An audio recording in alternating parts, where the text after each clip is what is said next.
And what you don't realize is that while you're sitting there with your money tied up, waiting for something to happen, waiting for the value to rise, waiting for that perfect buyer to come along, you're just missing out on opportunities where you could be making so much more money. Anyone can list a card for sale, but how you sell has a direct impact on how much money you make and how fast you can grow in the card market. And if your selling strategy isn't dialed in, you're probably costing yourself a lot more money than you realize. My name's Ryan Seaver. I'm a longtime card investor. I've done well over 7 figures of sales in the card market. And in this video, we're going to talk about selling strategy. We'll start by talking through the only 3 reasons why cards don't sell. So if you're having trouble making sales, you can fix that right away. We'll get into auctions versus buy it now and when to choose which format and the pros and cons of both. We'll talk about pricing strategy, and this is actually where a lot of people leak money. We'll cover where you sell. There are a lot of good options out there, but this definitely matters and will definitely directly impact your sale numbers. We'll talk about when consignment actually makes sense, and then finally we'll wrap up with my personal favorite topic, when to hold out for the maximum possible price versus when to move quickly so that you can get to the next card. Let's dive right into it.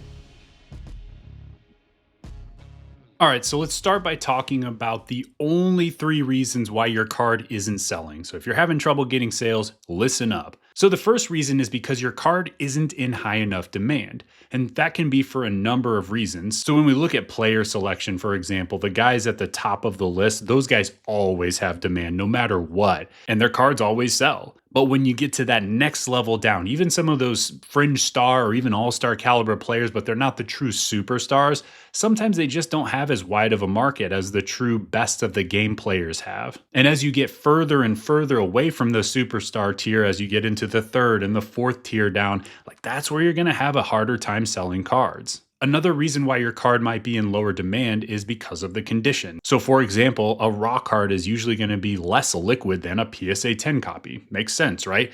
A PSA 9, a PSA 8, usually they're not going to have as wide of a market as a PSA 10. Another part of demand is seasonality, so understanding that there are ups and downs throughout the year for each sport. So if you're putting a baseball card for sale the middle of Thanksgiving week, like you're probably not going to make a sale for the top dollar compared to if you time that a little bit better and put it for sale at a time when the market is a little bit more interested in baseball cards than the dead of the off season. One of the biggest reasons your cards aren't selling is because of the card type, so the set that it's from or the parallel. This is a big deal for card investors because you can pick the right player, but you can have the complete wrong card of that player that doesn't rise nearly as much as the main card that everyone's looking for. Like if you've got a secondary or a tertiary card of that player, it's just not going to do as well as that top tier of products, that top tier of inserts, or that top tier of parallels. That's what people are looking for. And so the fix here is difficult with the cards that you already have because you can't change the market. Frankly, no one cares what I think about what cards should or shouldn't sell or what players should or shouldn't sell. No one cares what you think. No one cares what anybody thinks. The market's going to do what the market's going to do. And all we can do is just play in that market to the best of our abilities. So it's not about changing the market. It's about changing what we're doing so that it matches what the market is looking for. It makes it so much easier if you have cards that people already want versus having to convince people that they should want the cards that you have. So demand is the first reason your cards aren't selling. The second reason is visibility, and specifically a lack of visibility. So the way that I think about this is I want to make sure that my card gets the maximum possible visibility. And so to do that, I've got to make sure that it's listed with the proper title. I've got to make sure that I'm not missing any keywords. I've got to make sure if I'm putting this card on eBay that I'm filling in the little drop boxes for as many of those little categories as I possibly can, because that's how they help buyers find the card. One of the big pieces is making sure that your picture is crystal clear and it's easy to tell at a glance what your card actually is. I can't tell you the number of times I've found a really nice deal on a good card because the picture just sucked. Pretend that I'm a sports card and I'm the picture. You can't see me, right? I'm too far away. It's super easy to miss what is actually going on in this frame compared to if I slide up like this and I crop my picture, right? Like if you crop your pictures, that makes all the difference in the world. And then you can adjust the brightness and the contrast. It takes 10 seconds in your photo app on your phone to just slide the little brightness and contrast sliders. There's no training necessary. Just do it until it looks clear and good. Make your pictures pop. Visibility matters. And if your card isn't getting seen by your potential buyers, how can they buy it? The other side of visibility is where you're listing it. So there are levels to this, right? Like I can put a card for sale, but if I put it outside on a table in my garage at my neighborhood garage sale, do you think that the buyer is going to happen to stumble into your driveway and buy that card for full value? I'm guessing probably not, right? So that versus putting it onto a Facebook group that has 80 people in it. Okay, that's a little bit better, but you're still talking about a tiny micro section of the market. What if you just put it on eBay where you have millions of potential buyers so everyone can find your stuff, right? So you got to think about where you're putting it up for sale as well. And the last part of visibility is sometimes you just need to give it time. Like if you just listed the card 5 minutes ago, your buyer just might not have searched for it yet, and it's that simple. You just got to wait. Okay, so visibility is the second reason why your card isn't selling. The last one is simple, guys. You're not appropriately priced for the current market. We all want top dollar for our cards, but if you're pricing your cards 3 times, 5 times, 10 times higher than what they're actually worth, you can't be mad when your cards aren't selling. Put yourself in the buyer's shoes and ask the question, if I saw this listing, would I be even willing to make an offer on this listing when it's listed for 8 times what the going rate is for that particular card? Probably not, right? Like you might be scaring people away with your prices. So yeah, of course we all want that buyer to stumble onto our listing and pay us 10 times more than it's worth, but that's not reality for the vast majority of the sales you're going to make in this market. The way that I think about this is I want to be running an eBay store or a card store. I don't want to be running an eBay museum, right? Where people can look, but they can't actually buy anything because it's so ridiculously priced. And so take a good hard look in the mirror and consider whether or not your pricing is in line with current market value, because I bet for the vast majority of the cards that you have that are not selling, I bet it's not demand. I bet it's not visibility. I bet it's because you're overpriced. So you can price your cards for whatever you want, but you have to decide, are you willing to wait forever for that card to sell for your price, or are you okay with getting more aggressive and getting closer to market value so that you can actually sell that card? The choice is yours. And that's it. Those are the 3 reasons why your card isn't selling. So if you're struggling to get sales, think about these 3 reasons, figure out which is the problem, and then fix it. By the way, if you're someone that's looking to level up in the card market and you want to build a consistent income, take a look at Cardboard Profit Ignite. It's my membership community where we've got over 150 fellow investors learning, leveling up, and winning together. It's so much fun. We'd love to see you in there. I'll leave a link in the description if that sounds at all interesting, but otherwise, let's get back to the video. The next thing we'll talk about is auctions versus buy it now and the pros and cons of both. When do you use each of these strategically? Because there is a time and place for both of them. Let's start with auctions. So the beauty of an auction is that there is a firm end date. So we get a backstop, right? Like we get to determine when the card will sell. What we leave up to chance when we run an auction is the price for which that card sells. And the thing you've got to understand about auctions is your card is not going to sell for that top bidder's highest possible bid.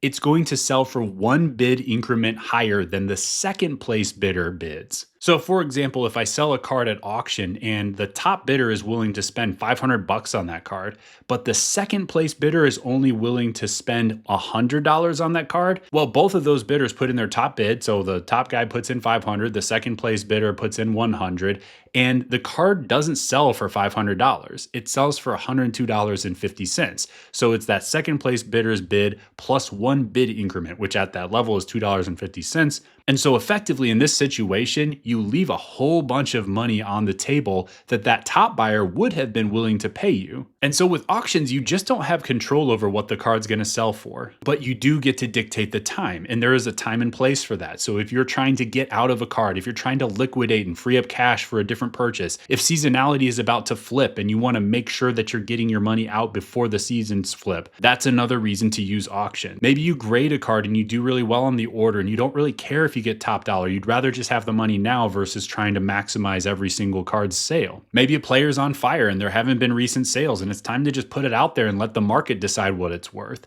So there are lots of reasons why you would consider using an auction. But just keep in mind that you do not control what the card ultimately sells for, and you need two bidders to be able to get top dollar for the card, not just one. Now let's talk about fixed price listings. So for eBay purposes, we're talking about buy it nows, and this can be with or without offers. But when we compare to auctions, buy it now is the exact opposite, where we control the price, but we give up control over the timeline. So I can price a card for whatever I want. I can put a card up for $10 million if I'd like to do that, but I can't force someone to pay that price. And so we do get to control what the card actually sells for, and we have more of a say in that. We can't force buyers to make offers. We can't force buyers to hit the buy it now. And so sometimes that just means that our card is going to sit there for many, many months or even many years before it actually sells. The good news for buy it now is that you only need one buyer rather than two. And so typically you end up getting more money from the average fixed price listing compared to the average auction. But there's a trade-off because again, you don't control the timeline. So you have to ask the question, okay, I want to get top dollar out of this card, but is it worth holding this card for a month, 3 months, 6 months, a year to really maximize the sale versus just taking what you can get now for it via auction? I'm a huge fan of fixed price listings for any cards that are rarer, where I kind of want to go fishing and see what offers are out there. Maybe I'm okay with my money tied up in this card or in this player, and I don't really want it to go low. So that's a time when I would consider using a fixed price listing where I do get to control whether or not the card sells based on whether or not I get an offer that I like. All right, next we're going to talk about pricing strategies. So if we're running an auction, we just list it at 99 cents and let it ride. That's the best way to do it. That's why every single big consignment shop lists their auctions at 99 cents. That's how you get the most money for them. So trying to get tricky and do the high starting bids and stuff, it just makes your potential buyers hesitate and you end up with fewer watchers, and oftentimes you end up with less money than what you would have got had you just started it at 99 cents. But for fixed price, there's a lot more strategy involved. So we have to start by just deciding what our goal is with the card. Like if we're truly trying to get the absolute top dollar for this card, we know that we're going to likely have to give up some control over the timeline here. And so we're just going to go with a high buy it now price. So we might look at what is the card sold for recently, and you might add 50, 100, 150% to that amount. Now, this is going to depend a ton on what the actual market for the player is. So if a player is up a ton and all of their other cards are up, even if my specific card hasn't sold for a long time, I can look at the other cards in this player's market and say, all right, well, all this stuff is up by 300%. So it's not really out of the question for me to say, all right, well, my card is probably also up 300% in price accordingly. If I'm fielding offers, I usually want to go a little bit higher so that I have some buffer to negotiate. For example, if I want $400 for a card that I've got for sale,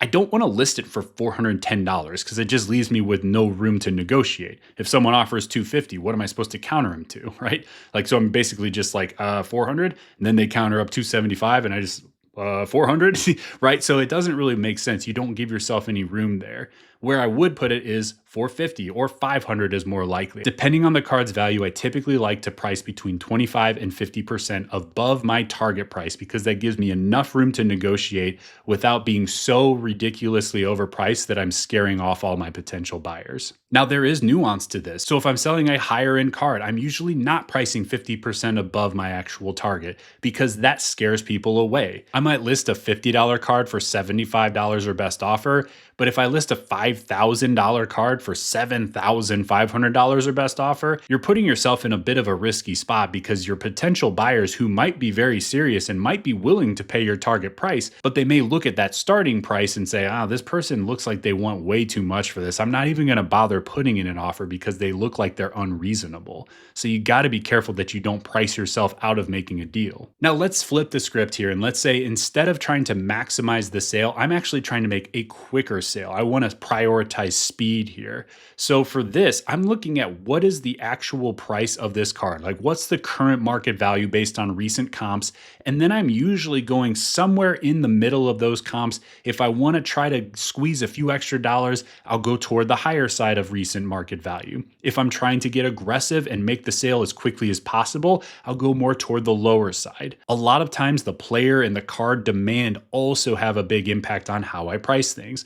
So if I've got the only copy of something available, I might go a little bit higher. If there are 100 other copies of the card that I've got available on eBay at any time, I'm probably going to have to go a little bit lower to give people a reason to care about my listing compared to the other 100 copies that are out there. So you can get more aggressive with pricing to try to get more eyeballs and speed up the sale. Now, one tip for you here, if you're selling on eBay and you're dealing in cards that are $250 or above in value, you can turn off returns because those cards are automatically going to go through eBay's authenticity guarantee program. So effectively, instead of shipping directly to your buyer, you send to eBay, then they authenticate the card, make sure it's as described, and then they ship it to the buyer. If you turn off returns for those cards, once eBay does their thing and authenticates your card, you're off the hook. The money belongs to you. The buyer can't pull the buyer's remorse card or try to return the card or whine about the condition of the card because eBay has already authenticated it and confirmed that it was in the condition you described it as the seller. If you leave returns on, then the buyer can return the card even if everything was as described. So simple tip for you, but high value tip so that you know that once the card is authenticated, the money is yours. And just remember, you can always change the price. So if you try a card at a high price and it's not selling, just pull that price down and get closer to market value. Get more aggressive with the pricing. I do this all the time with seasonality where I start off aspirational. I'm looking for how do I get as much as I can out of this card. And as we get closer and closer to the season, if I want to get out of this card before the season starts, if it's a scenario where I don't want to risk injury or underperformance of that particular player, well, then that's where I'm going to get a lot more aggressive with my pricing the closer to the season we get. And that way I make the card a lot more appealing for a potential buyer to jump in and make the purchase. All right, so the next one is where do we sell our cards? So there are lots of good options out there. There are some really nice auction houses that do a great job.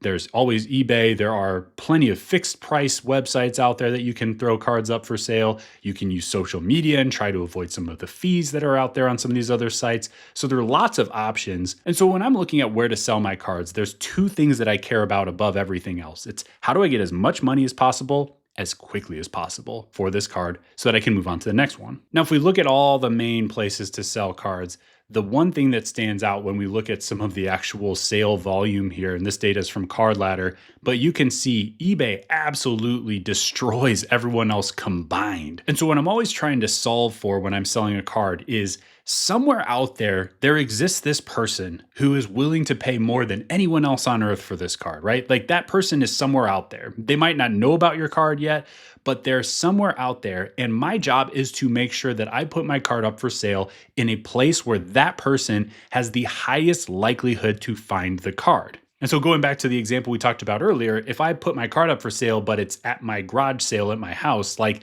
nobody's going to find that card, right? I'm never going to have a chance to find that particular buyer. Maybe if I put this card on social media, it'll get more views. But if I'm in a group of 40 people, like that person probably isn't among those 40 people. I could put it onto one of these auction houses that does get thousands or even millions of views every single month.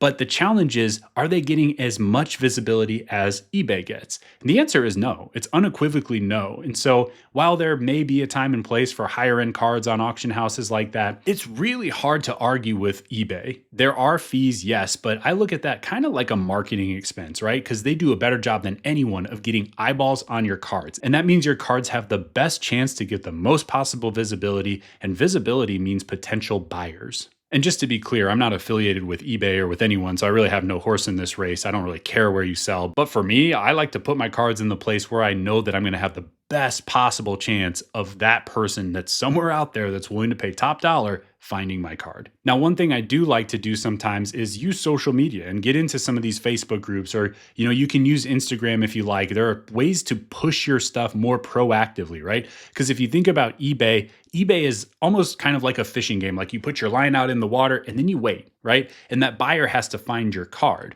If you go to a social media site, or if you go to a card show and walk around with your card in your hand and you walk up to every single table and say, hey, what do you think about this? You want to make a deal? That is an example of you proactively pushing your card out there, and you're more likely to create some action rather than having to wait for the action to come to you. So that's the one downside of eBay, is it's very much a waiting game, whereas you can go proactively push your stuff on other sites. So depending on what you've got, it may be worth trying both of those things. One other quick tip for you, if you make a deal through social media, please use PayPal goods and services. Don't use friends and family. The PayPal goods option will give you some kind of protection just to make sure that you have some peace of mind that you're actually going to get your card. If someone wants to take your money and not ship your card, if you paid friends and family, you do not have recourse.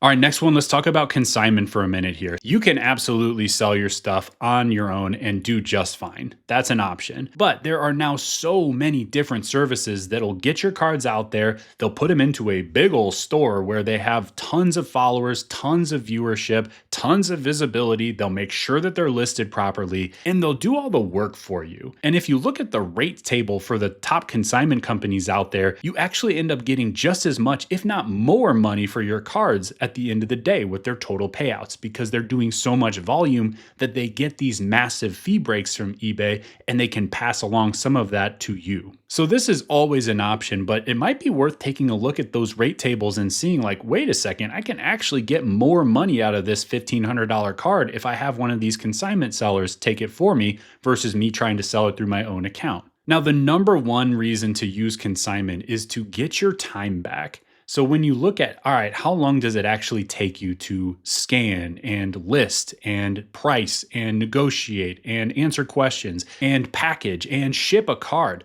It's a process, right? For every single card. Even if you're quick with all of that process, it's probably going to take you something like 5 minutes per card, if not more. And while 5 minutes doesn't sound like a lot of time, imagine doing that across hundreds or thousands of transactions. That adds up very quickly. And so I'll take you back to when I was brand new in this space. I had a lot of time on my hands, but I didn't have a whole lot of resources. And so I really had to put in the work to grind my way up. I was happy to buy a card for $1 and sell it for $3 on eBay because that was what I had to do to build up the value of my inventory. At this point in my business, I'm far busier. My time is way more valuable to me. I've got kids. And for every hour I put into the market, I want to get the highest possible ROI for my time here. So I'm always asking the question of what's my hourly rate? And I'm constantly asking the questions of what tasks am I spending time on that I could potentially outsource and get that time back to spend on higher leverage activities. And one of the things that always lands on that list for me at this point is selling low dollar cards.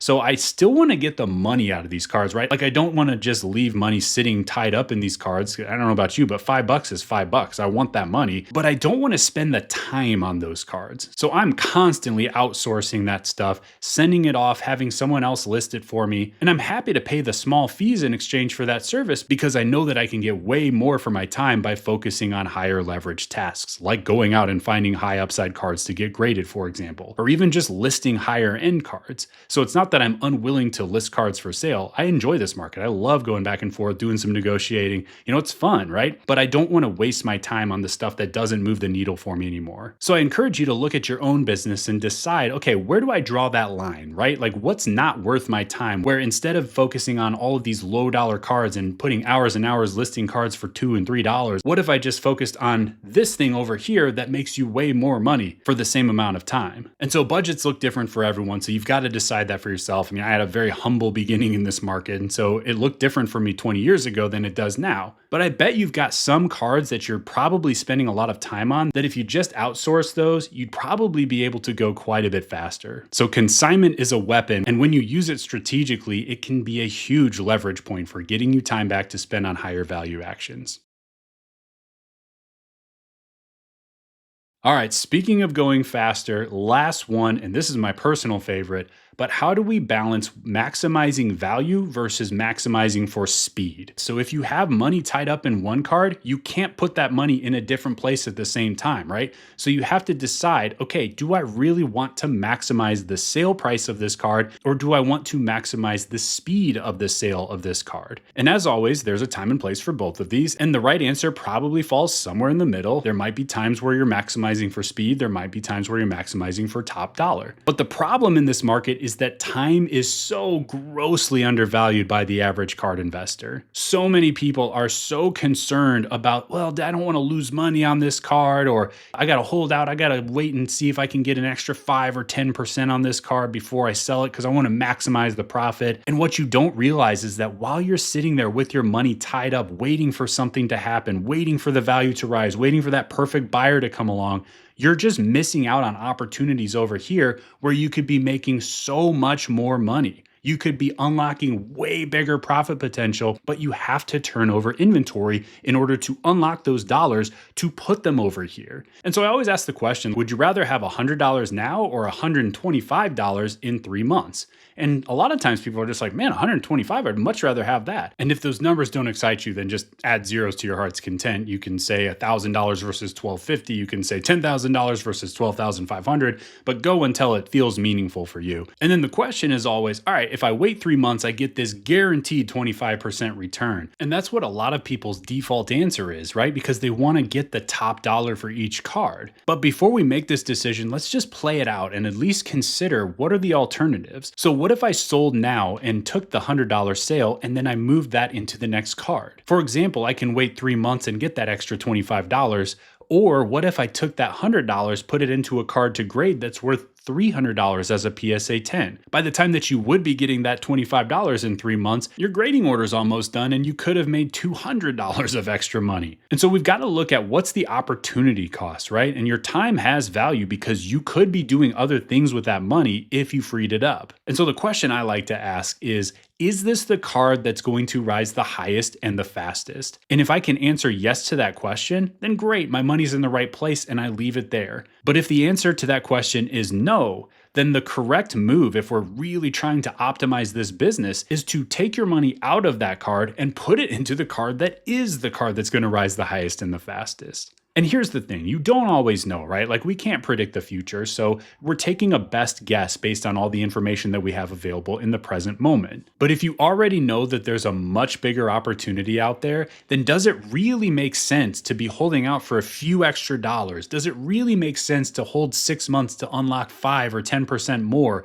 versus just taking the money that's there right now? One of the best examples of this is when you get a card graded and you get a PSA 10 on something. And so let's just use that same example. We pay $100 for a card, we send it off for grading and it's suddenly worth $300. Well, do we put it up for $325 and try to squeeze a few extra dollars out of it? Or do we take $290 for that card, make sure that we move it quickly using the principles we talked about earlier in this video about aggressive pricing to speed up the sale and encourage those buyers to come out and make the purchase. And then you can get to the next card and keep grading and keep moving. There are so many folks in this space that are just optimizing for the wrong thing. You're trying to maximize the sale every single time, but you're forgetting to maximize speed. One of the big unlocks in this space is just turning over inventory faster so that you're always putting your money into a card that has a very clear play in front of it with big upside attached to it versus just holding onto a card indefinitely because you're trying to squeeze a few extra percent out of it. And the money compounds when you let it, but you got to get to the sale, you got to get to that next card for that compounding to happen when you reinvest your profits into things that have even bigger upside and even bigger upside. So just remember, there is always another card out there to buy. You do not have to retire from the sale of every single card. You can go and get to the next one and do just as well or even better on that next one. Time has massive value, so just ask yourself the question, am I optimizing for the right thing? At the end of the day, selling isn't about maximizing every single sale. It's about making good decisions over and over again and letting those compound so that your money keeps growing. Now, if you're ready to take action and you want help actually applying this stuff, so looking at pricing decisions and getting feedback on is it time to hold versus is it time to sell, or player type, card type, making sure that you're putting your money in the right spots,